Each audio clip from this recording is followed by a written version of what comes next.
Hey guys, my name's Amy. I have not been here for a while, so it feels good to be back. As this video says, this is all about tips to go through the most stressful season of your life and not hit burnout. Burnout is kind of more talked about these days than it ever has been, but the best thing surely is to avoid it rather than find ways to recover from it. So as someone that's just stepping out of the most stressful year of my life, having not reached burnout point, which quite frankly feels like a miracle, it felt wrong not to kind of step up and share with you guys the things that I attribute this to, the things that I have done that I believe have meant that I have not hit burnout point. So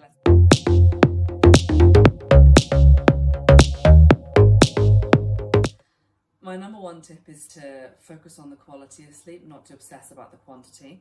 So I can definitely speak from experience, particularly from when I had a very young baby and a young toddler, that when you see the stats going around again and again and again about needing 7 to 9 hours sleep, that in and of itself becomes stressful because you're like, I need to achieve this thing to be healthy. I want to stay healthy. I want to feel good about myself. I want to have good energy levels, etc.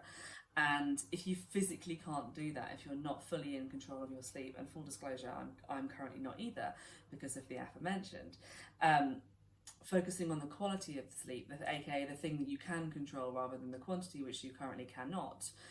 Yes, you can do things like going to bed early, etc., etc., but there are always pulls on our time, right? In terms of like, you feel like you're losing freedom if you're going to bed earlier all the time.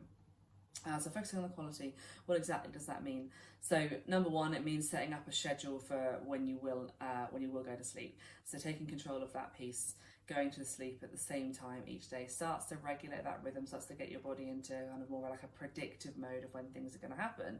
So it can start to cascade the hormones down almost before like you're actually starting to get into that sleep phase. Number two for that is really familiarise yourself in terms of what it is that needs to be in place for you to sleep best. Do you sleep best in pitch black? Do you sleep best in cold? Do you sleep best with certain kinds of bedding? Like what do you need to have the best chance at having a good sleep? Number three, nasal breathing has a massive impact on sleep quality. You may or may not have heard of the kind of trend of mouth tape going around. I have tried it. Basically what it is like a little bit of tape you put over your mouth that means that you can't be mouth breathing while you're asleep. You have to breathe through your nose because your mouth can't open. I do think that it works. For me, it doesn't work right now because of having a young child. I don't think me walking into the room in the middle of the night with black tape over my mouth is really the best vibe. But it's worth experimenting with. Beyond that, you can start to, during day-to-day life, so when you just have that awareness of whether you're breathing through your nose or through your mouth. And if you catch yourself breathing through your mouth, then the aim of the game is to stop, reset, and refocus on breathing through your nose. The final part that really feeds into the quality of sleep rather than focusing on the quantity is magnesium. So it is nigh on impossible to get enough magnesium from the soil these days through even the most perfect diet because our soil is very, very depleted. So taking a magnesium supplement is not optional for me, it's an absolute essential. So magnesium biglycinate is best absorbed by the body. So taking that half an hour before you go to sleep, buying that from a reputable supplement provider, not just kind of the first thing that comes up on Amazon.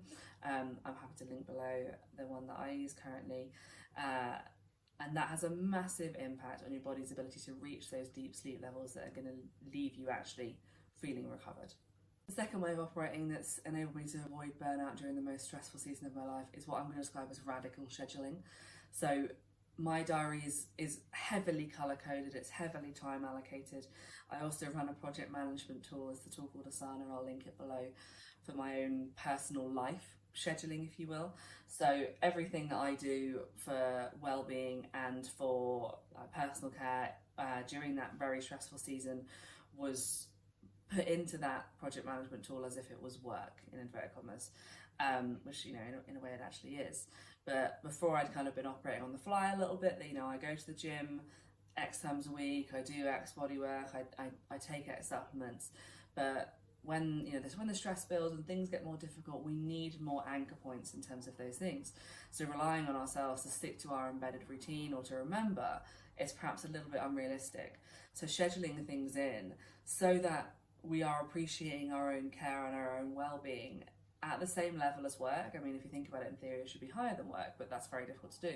So we build it in on the same sort of system, and we make those commitments in our schedule to be doing these things, it becomes much easier to get them done, and I think it's a real self-worth booster as well, seeing those things scheduled in, because yes, I am important and I do need to get through this season, and these are decisions that I've made to enable me to do that.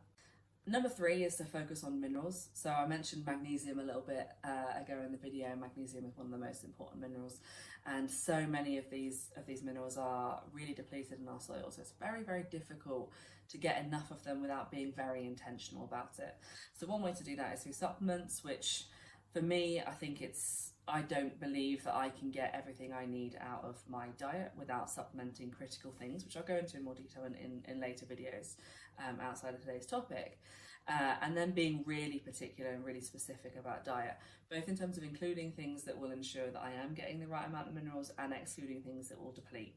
So things that deplete minerals are things like excessive sugar, excessive stress, gluten, will reduce my body's ability to absorb the things from my diet. So we talk a lot about gut health these days. The weaker our gut is, the less we're going to absorb of the food we eat. So we could be eating the best stuff in the world, but if we're depleting that through poor gut health, lots of stress, lots of sugar, then it's, we're going to get less out of the good stuff that we're putting in.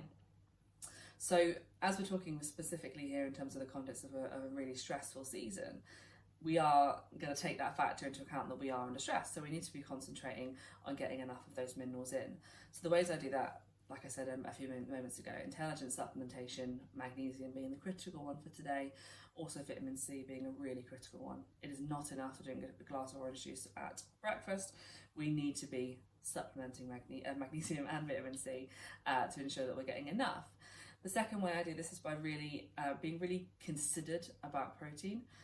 So keeping our protein at a high level is very, very important to maintain our muscle mass anyway. During stressful periods, I'm going to say it's even more important. And making sure that we're getting it from really high quality sources. So I was a vegetarian for 29 years, a vegan for 3 of that. And I've gone completely the other way. That did not support my body, did not support my system, left my liver being very, very depleted, and in a really kind of critical state towards the end of pregnancy. So I switched out of that for that reason and several others. So in terms of maintaining minerals, we're talking things like high quality red meat, raw dairy, raw honey. I drink a lot of herbal teas. I will link my current favourites below. But those are things that are constantly dripping in those minerals to our system throughout the day. So that we're getting that steady flow. In the same way that protein, we don't want to dump it all into our system in one meal, because our body will not absorb it in its entirety, so we'll end up wasting resources. The same with minerals, we want to just be getting them into ourselves throughout the day. Number 4 is going to be a bit of a surprising one, I imagine. So I've been a personal trainer for almost 8 years, and one of the things that I have done through this past very stressful season is I've actually been to the gym a hell of a lot less. In fact, I haven't stepped in a commercial gym for myself, other than for working with clients, for 5 months. I have still been doing stuff at home, but it's been much lower impact, much lower weight, more focused on range of motion, flexibility, core and glute specific exercises, a lot of Pilates style stuff, for the reasons that I wanted to manage what was within my bandwidth, and that going out to a commercial gym did not feel in my bandwidth. I wanted to manage where my energy was being spent, bearing in mind that my energy was needed for handling the very stressful things rather than handling stress in other ways.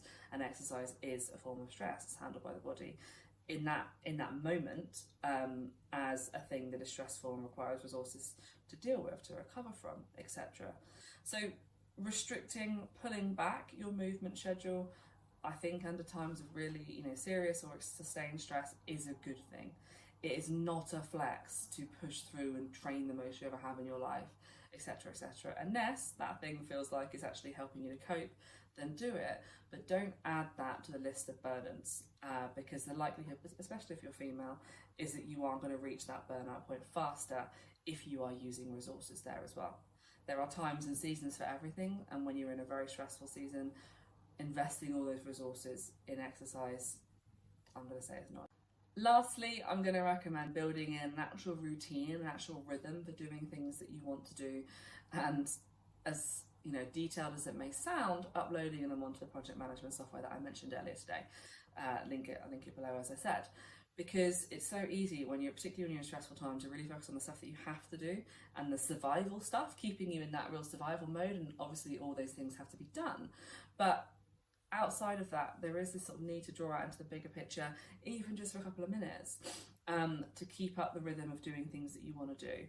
Not just from like a mercenary level of, oh, it keeps me going kind of thing, but yes, it does, but that's also kind of a little bit like using yourself. It's because, like, as difficult as it is to see in the middle of that stressful season, at some point it will end, and you need to be feeding the person that you will be when you reach that point that it ends during that season, not just kind of survive and reach the end, you're like, but I don't know who I am or what I want or what to do. And there will possibly, almost certain, to be honest, be those feelings and those thoughts and those questions. But if we can be mitigating that through the process, because that then can cause another stressful season of trying to figure all that out and like figure out now, then I think that's very, very helpful, and that's what I did. So I'd recommend a book called The Artist's Way by Julia Cameron. I will link it below as a guide. And I know it uses the word artist in it. It is kind of initially, I suppose, designed for the creative person, whether that's like work or kind of personal journey stuff. But I'm going to say it applies to anybody. I really, really would say that, and particularly through a stressful season. And I know you're probably thinking, I'm stressed already, I don't need another thing to be thinking about, another thing to be doing. But I think, well, the way the stuff is languaged in the book is so, so helpful. And the little exercises to do around it, I would say, are extremely helpful in providing a touch point, providing a rhythm. And somebody during this process described this to me as